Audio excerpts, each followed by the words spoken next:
I hadn't been long in Ladakh when people started telling me about the monastery of Lama Yuru and the treasures that I would find there in its prayer room.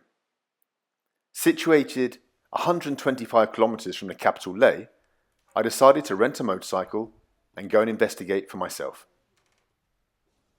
How much is it one day? This one is 1600 per day. 1600 per day. Okay. And this one is 2000 per day. So a little bit discount for you. I see. Okay. No, I like the bullets. Yeah. I like the Enfield.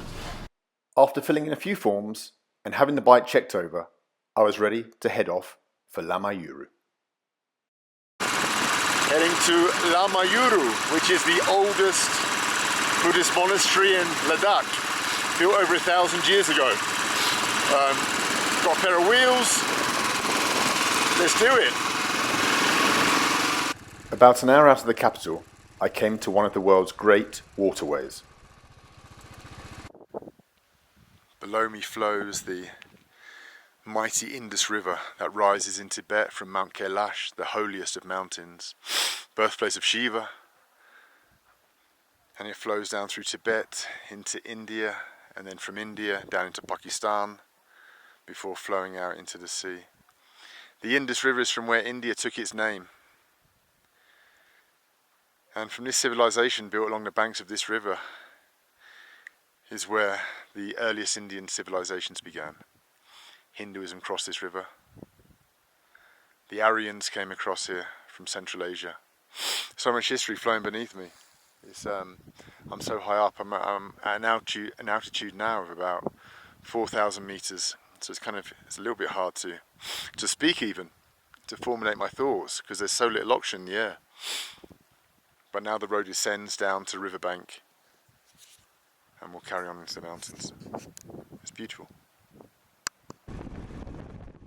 From this point onwards, my journey to Lama Yuru should have been rather straightforward. Just a leisurely 2.5 hour ride west along the banks of the Indus River towards Ladakh's oldest and most beautiful monastery. But what I hadn't counted on was this guy. The hitchhiker that wouldn't leave. He had no bag with him, or anything else for that matter. So when he stuck his hand out on a desolate stretch of the highway, I kind of took pity on him. He told me that he had just arrived from Nepal and was heading to a road building camp around about 5 miles up the road. So I agreed to drop him off there. However, 5 miles passed, then 10, and then 15, and he was still on the back of the bike. It seemed that the road camp was just a figment of his imagination. After about 30 miles, we came to a small town where I planned to stop for some food. I asked him what exactly his plan was and where exactly he was going. अब कहाँ जाना? आप काम? हाँ काम building काम किया. क्या काम कुछ है? आपको नहीं मालूम? नेपाल काम नहीं है? है? नेपाल में काम है? नहीं है? अच्छा. Chilla मेरे पास. Restaurant. Let's go and eat some food, man. We've been on the road a long time. We need to go and eat something. At this point, I started to ask myself how exactly I'd ended up becoming responsible for a young Nepalese boy who didn't seem to have any idea where he was going or what he wanted to do, apart from come with me. Let's go and check out this restaurant. आपका नाम क्या है? Hem Raj. Hem Raj from Kathmandu? Okay.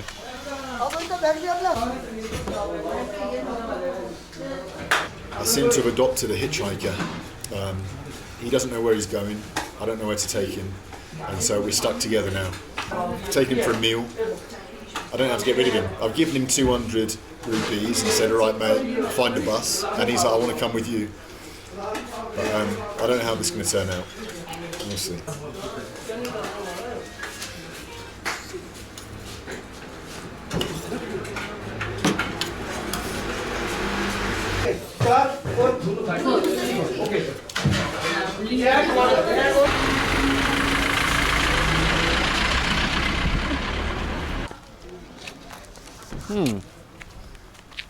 Me? I'm going to Lamayuru. Where are you going, man? Kuda, kahan? Yahan pe? You stay? Bus? Tika. Been fun, my friend. You look after yourself. Hope you find some job. Ah, it's for you. No. Eat it. Take care. Have some apricots. Good for you. Good for your health. All right. Been fun. Come here, ye gamme. Come. Mere dost, come mangta. है यहाँ पे काम नहीं है आपको नहीं मालूम Okay, bye. So that should have been the end of the story. Me driving on towards Lamayuru Monastery, leaving young Hem Raj behind to continue his strange odyssey in search of work. But he was a persistent little Nepali.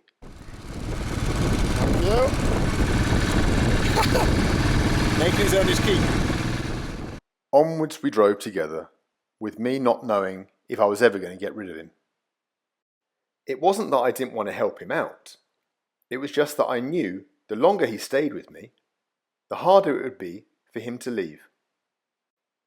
Just like a stray puppy. However, eventually we came to a town, and I saw my opportunity to finally be free.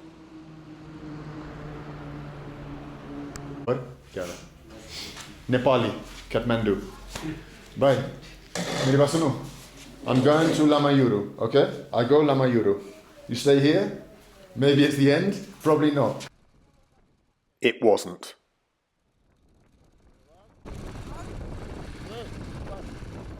On and on we rode, for mile after dusty mile, my young stalker feeding me apricots as we went, as some kind of peace offering, so I wouldn't stop the bike and say, "Dude, leave me alone."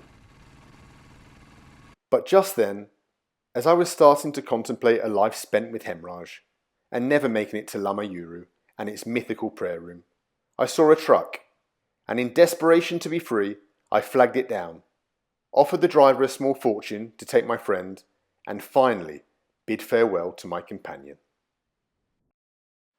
Farewell, Hem Raj, and thanks for the memories. So this is Lamayuru, the oldest temple, the oldest, what do they call it? Where the Buddhists hang out. It's not a temple, is it? It's a monastery. The oldest monastery in Ladakh. It's over 1,000 years old. Let's explore a little bit more.